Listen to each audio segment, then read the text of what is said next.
Post oath and resignation. First president. প্ৰেজিডেণ্টে শপত কাৰ আগত লয়? CJI, chief justice of India, supreme court, মানে সুপ্ৰিম কোৰ্টৰ চিফ জাষ্টিছৰ আগত। তাৰপিছত ৰেজিগনেশ্যন কাৰ হাতত দিয়ে? ভাইচ প্ৰেছিডেণ্টৰ হাতত।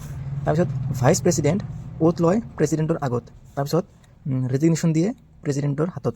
তাৰপিছত গভৰ্ণৰে ওথ বা শপত লয় CJ, মানে CJ, চিফ জাষ্টিছ অফ হাইকোৰ্টৰ চিফ জাষ্টিছৰ আগত।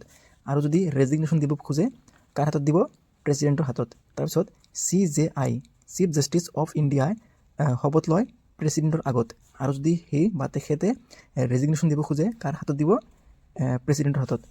নেক্সট প্ৰাইম মিনিষ্টাৰ, প্ৰধানমন্ত্ৰীয়ে কাৰ আগত শপত লয়? প্ৰেছিডেণ্টৰ আগত শপত লয়। আৰু যদি তেখেতে ৰেজিগনেশ্যন দিব খোজে কাৰ হাতত দিব? প্ৰেছিডেণ্টৰ হাতত দিব, প্ৰেছিডেণ্টৰ হাততেই দিব।